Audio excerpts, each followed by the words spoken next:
Hi, it's Jim Grillo, CMP with HeresChicago.com. I started a series called 20 Minutes in 2020, and it's taking off, and I love it. I get to speak with so many cool, interesting people. And I've got one of the coolest right now here with me on the Zoom, Stephane Leese Emrich, CGSP. How about that? I said it right. And Stephanie is with ServiceSpeaks. She's the founder and CEO. She is also the founding president of the National Customer Service Association in Chicagoland. She doesn't do enough. Now, she's also the Association for Talent Development Chicagoland Board of Directors and a global instructor for the Certified Guest Service Professional designation, which is in short is CGSP. Stephanie, you have a book coming out in May? I do? Oh, yes, I do. So, and then you're also doing your ServiceSpeaks programs on Zoom. Now, we have known each other for how long? It's tough. It's like, I didn't get to know you in college like some of our friends, but soon after. Right. So we'll leave that number just open. Yeah, that's a good one. That's good. We've known each other for a long time. You are one of the most customer service oriented people I know, one of the most genuine personalities I know. You're always up for motivating others and providing inspiration and helping others. And in a time like this, you're perfect for this 20 minutes in 2020. You specifically execute the designation for the designation for customer service. So tell us a little bit about that. Like, how is that consuming your days and everything else, because you're the founding president?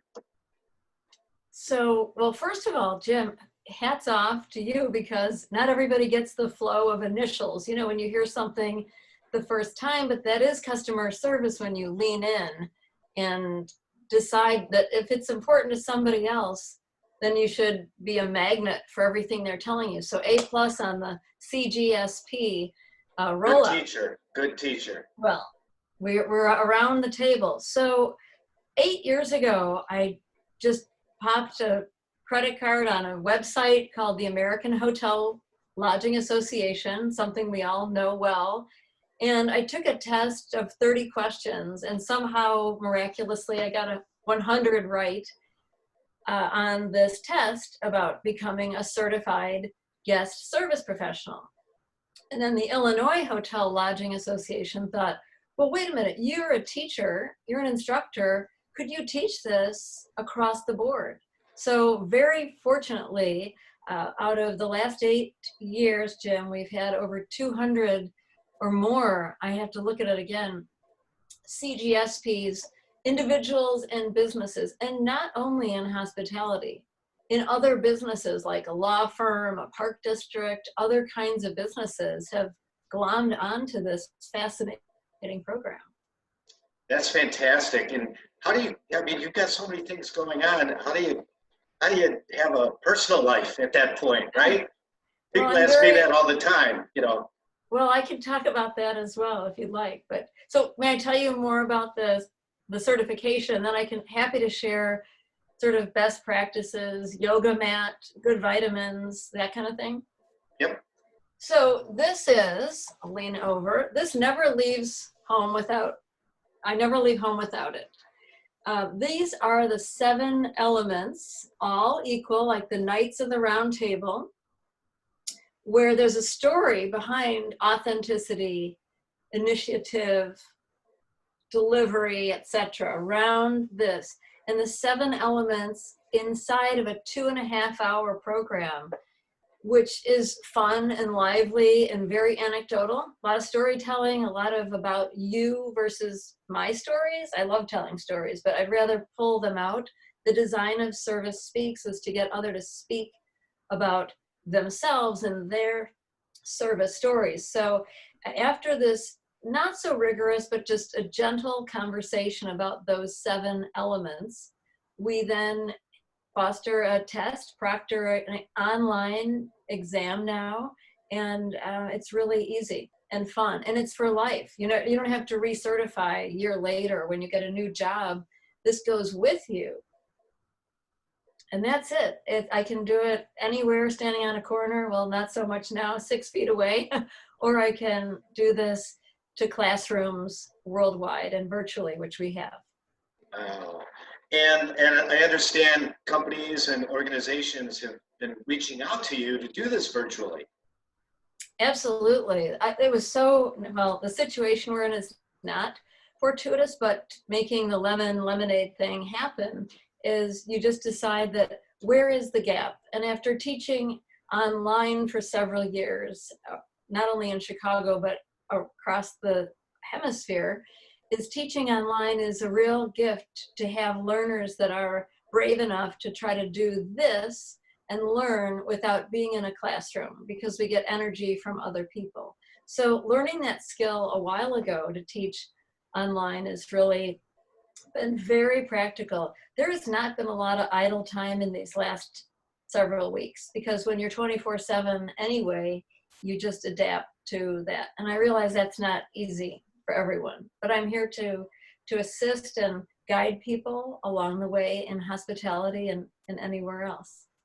So what kind of qualities do you need to have to be awesome in customer service? And how do you, like, what else am I going to learn to be able in 2.5 hours to pass this certification? So one of the heartbeats literally is, and here's my, you can tell I'm a school teacher, handy dandy empathy, which we talked about last week and with friends. Empathy is at the heartbeat of anyone in hospitality and anyone who even subscribes to being with customers, and not inauthentically. It has to come from within. If I have 2 candidates in front of me, Jim, that I know would do well in our hotel because they have the brain and the finesse and everything that can come with it. But the dividing line is when you ask them a question and it's how they answer with using we. I recently received a cover letter that had 23 I's in it. And I thought, okay, football coach's daughter, right? There's no I in team. And I thought, this wouldn't be somebody that would do well. But the one who pokes through really well is the one who says we and has that service language that they're not grasping for something that isn't real. Because let's face it, in all of this, it's humanity that we are serving. Every person comes to us with maybe a hidden agenda. They can't really tell us what they want, but you have to be able to pull it out of them and ask good questions and literally lean in and be in their sphere and look around them. I mean, I'm admiring of these amazing pictures. I need the tour sometime, because what matters to you is the most important thing to me. I already have an idea about what you might like in a way of an experience, but what are you not telling me? And what am I noticing? Because looking at all the senses. So. Yeah, so the pictures behind me right here, that is from 2007. Yes. John Mayer got off the stage at Taste of Chicago. I was actually introducing a band at Taste of Chicago, and my buddy knows Buddy Guy very well. So he heard rumblings that John Mayer, after his concert, was going to go to Buddy Guy's. So right after I left the stage at Taste Chicago, I sat in the front row in a dark room. Nobody was at Buddy Guy's, sitting there waiting for John Mayer to see if and he showed up. So these are all the photos I took of John and Buddy once they hit the stage about 7 hours later, you know, and I don't know how many beers later, but so yeah, it was a really cool thing. Now getting back to empathy, I subscribe to that because I always put myself in other people's shoes, you know. Sure. So if they're, I don't want them to have a bad experience. I want to make sure that they understand that I empathize for them. So, you know, the heart there, yeah. Have you heard this new, I didn't make it up, so Brene Brown says, don't climb into the hole to rescue someone. Stand outside and pull them up next to you. Oh gosh, I mean, that is brilliant. That is That brilliant. is brilliant. In fact, Jim, I wish you were closer. This week we had someone make, and I've got to show you another toy here. Here, I'll try to get closer. Here. All right, lean in. How about this for a mask? Oh, Okay. oh, wow. How about this, right? All the fashion colors. My favorite is the Paris version, which I'll be wearing on Easter Sunday. And the reason I mention this is these were once fabric and elastic. I received a box yesterday of 100 of these. My husband being in the home care field. Oh, here's a Chicago Bulls. I can't not show you that. Isn't that clever? That is awesome. Windy City. And this person used all the empathy. They said, Steph, you must be running around with these supplies. And I said, well, we're running with the supplies that we get in home care. That's another part of my world with Jeff. Not to sidebar, but this box of 100 masks arrived on the door, and I am a puddle. I am looking at these going, not only are they unique, but she did her research and find out who we were. A Paris mask. I mean, that's really thinking from the heart. And so I think, and Jim, you've always struck me and have known you to be, you're the nicest guy we know. I mean, you put yourself out there. You're not the person with the clipboard telling people what to do. You're in the trenches at Hospitality Fest, and you have the biggest heart. Oh, You asked me about qualities though, and I will bridge that. You still have to have, obviously, sturdiness and leadership, and you have to know when to be friendly but not familiar. And I think service people want to give in the way that they know how, and asking those good questions. But something that is really important to me is initiative. A lot of people want stuff to happen. And you asked before about the personal life. I have to set a timer on certain calls, because not because I don't want to talk all day, but I wear a lot of hats, as you know, and sometimes I have to be the opera singer, and sometimes I have to be the chef. That's a real one, by the way. This is a real toque, you can tell by that. And sometimes, one more, you get to be the captain, but always, and here's you, Jim, the busy bee. We are all so connected to each other, and we all are wearing these hats. I hope you don't mind. That was totally impromptu. Keep it up. I love it. Do you have the one thing your student made for you?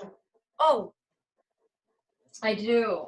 I have a whole gallery. This is the Museum of Hospitality. So one of my students who is doing great things in California right now, this was part of her senior project, and I'm going to remove my face so you can see. She did her research. She knew I was part of the founding team at the Swiss Hotel, but she created the icons of Chicago, even with the cotton candy at Navy Pier. And look at that. Amazing. That is awesome. Amazing. And the river. And this is just one assignment. That was one paper. Of course, she got an A. But she worked hard for it. And she studied what was important to her classmates and to the connection to other people. I think that we sometimes are so fast in our abilities to want to do, and we get operationally oriented, and we think about it being a task instead of something that we do from our heart. And I think now, if there's a gift in any of this, and I think there are many, is that we really get to slow down and connect. And I'm seeing virtual high fives, or well, bump fists with elbows, and just virtual attaboys, attagirls that I've never seen before. And I'm so encouraged by what people are doing. And a certification, back on that, is a great way to spend a little bit of time. And I'm doing it basically for free. I mean, don't follow my business model right now to the young emerging generation. But why not? I've had such a pleasure doing this, and I want to do it. There's a cost to being part of the association that is a processing fee. But beside that, it's just a real go-to. And it's an instant gratification. If you get a high score, you become a certified guest service professional. Put on your resume, on your LinkedIn, on if I had a tattoo, it would be certified guest service professional. Oh, we got to work on that, huh? I got to work on it. Just make sure they get it right on the designation as a CGSP, right? That's it. Certified guest service professional. That's it. So now, let's say we want to join and get the certification. We want to join in, do a 2.5-hour course with you. Sure. How do we get a hold of you, and do you do them on certain days? I'm really interested in it. Well, Jim, you already have enough initials, but we'll take it. We would love you in this. And it's really open to everyone. I mean, it's that wide open. So someone who's exploring hospitality, or someone who's a veteran and is a general manager, that has stepped forward. Choose Chicago, our friends there have become certified. It's really great. So how to do it is, I'm going to be putting out a e-flyer over the next 10 days to get this. I figured with current holidays and things, getting past this next wave. But while folks are at home and looking for something substantial to do, 2.5 hours is like the length of a film right now, a movie, and you could be certifying yourself and getting something good from all of this. So I'll put together the flyer with a link, and it's really very easy. It's a one-time deal, and you might know people in the classroom. I'll do an open session to get everybody in the same classroom. You might, like Brady Bunch style, might recognize each other. And then after that, you're on your own, but I'll be on call. I'll try to do it 3 different dates and times of day. Some people are better in the morning. They're eager learners, roll up their sleeves, want to get going. Other people afternoon, and other people are like, night owls. So I'm really flexible. So if you could send that to me too, and Sure. kind of like a Word doc with some links in there. Yes. And then if you have like a logo or something, send that all to me, because this interview is going to be on HeresChicago.com. Wow. In the 20 minutes in 2020 section. Okay. And I'd love to be able to promote this link and get it out to everybody, and then let them click into it if they want to join me in a class. Because, if you're a morning person, you won't see me. I'll be in the afternoon class.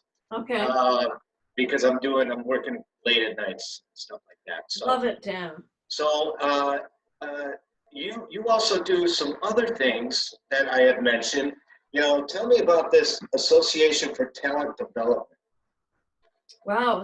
So 85 years ago, Chicago, with its companies, the old retailers and the city of Chicago, decided that Association for Talent Development, it sounds like what you do is entertainment and festivals and events. It's actually learning and development. The term L&D, learning and development, has somewhat replaced training.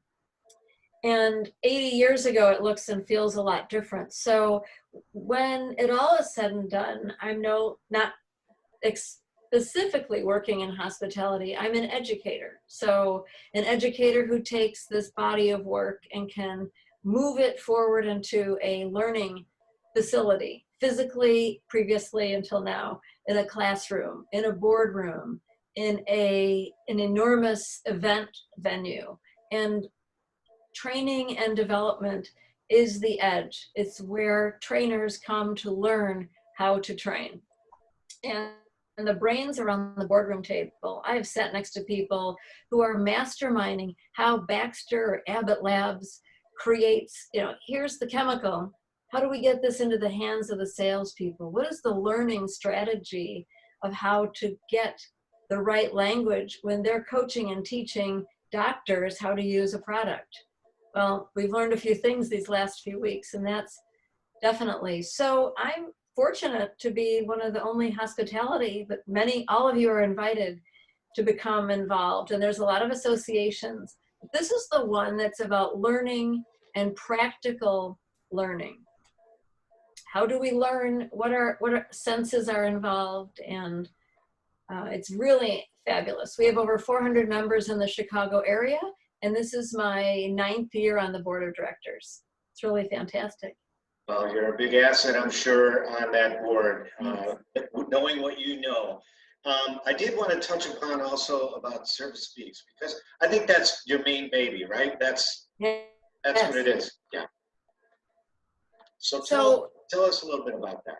Well, what a ride. Jim, you know, talk about hats. As an entrepreneur, I started really listening to customers when I was, and guests in my hotel world for so long. And they were really telling me something. They weren't just asking for a dinner reservation. They were sharing with me what was really important to them, what was imperative to their family life and their Chicago experience, and then worldwide, because let's face it, guests follow you from one hotel to another. They call you from across the seas and say, what should we do here? And I was really lucky. I would get phone calls to say, can you tell our people or show how to be more like a concierge, more like that meeting planning mindset?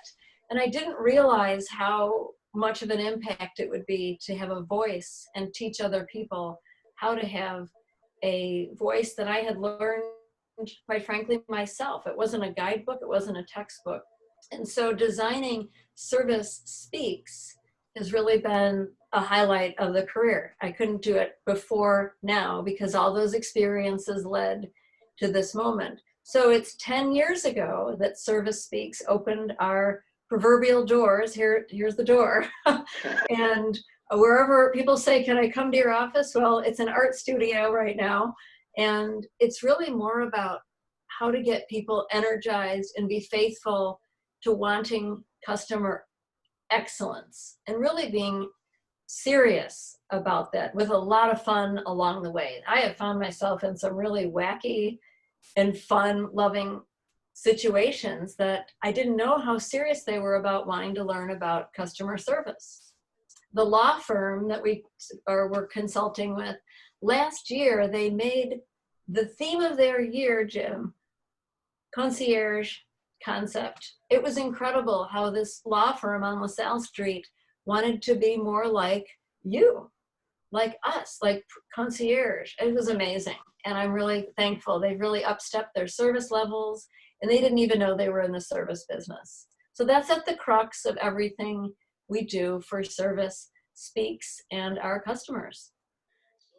And then let's reel it back into the certification. Yes.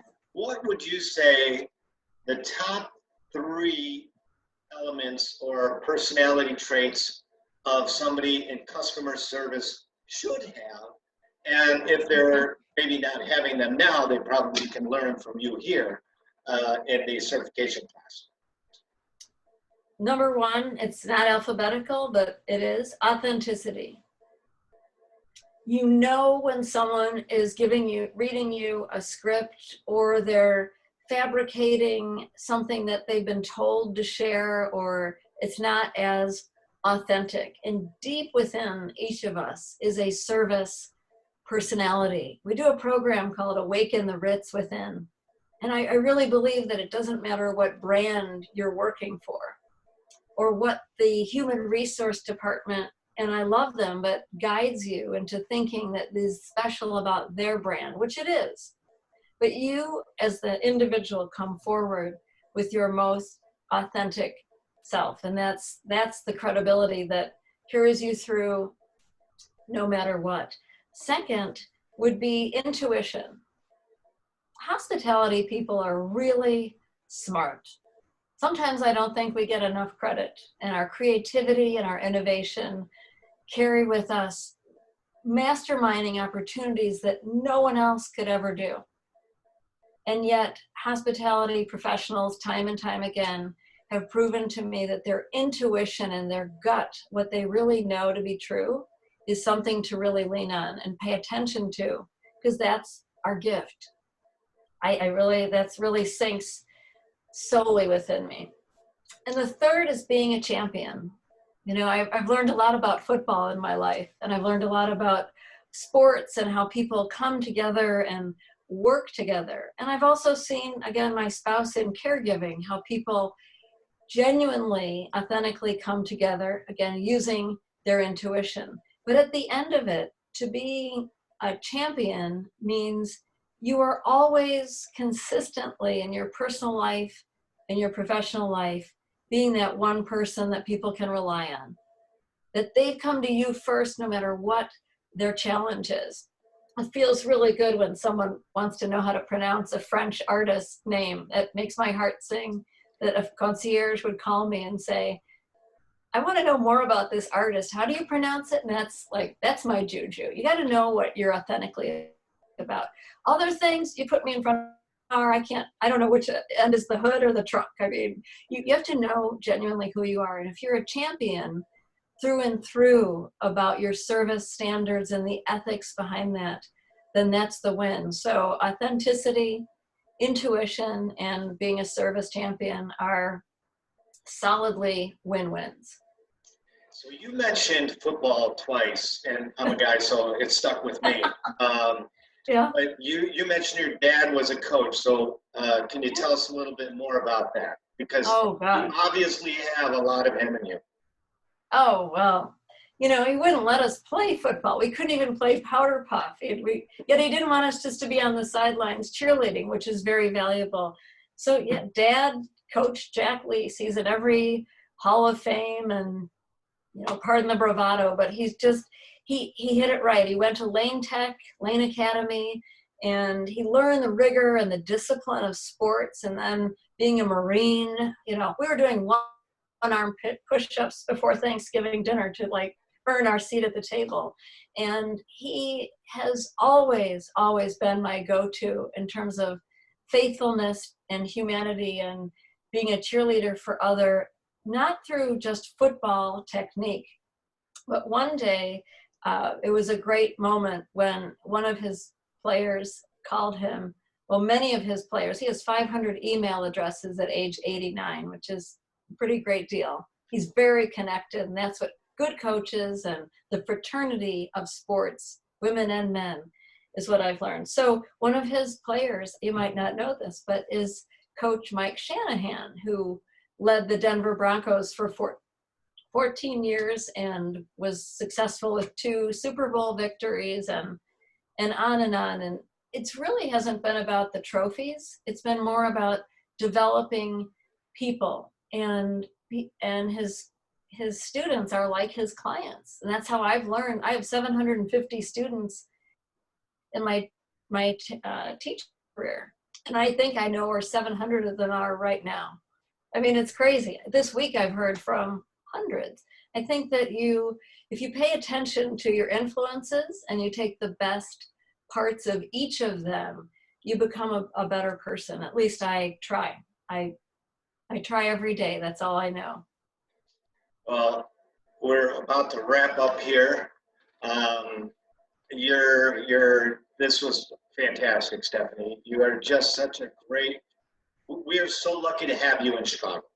Oh, and I know you're venturing outside of Chicago and everything else, sure. But like you're like one of my favorite people, and it's only because you've got all those qualities: authenticity, you have empathy, you name it. I mean, there's not a page long enough for me to write it all down. So I really am honored, and I appreciate that you joined me here today. You reached out to me on Facebook, and you're always one to either text me, you know, I'm here if I can help. And you do that all the time, and it does not go unnoticed.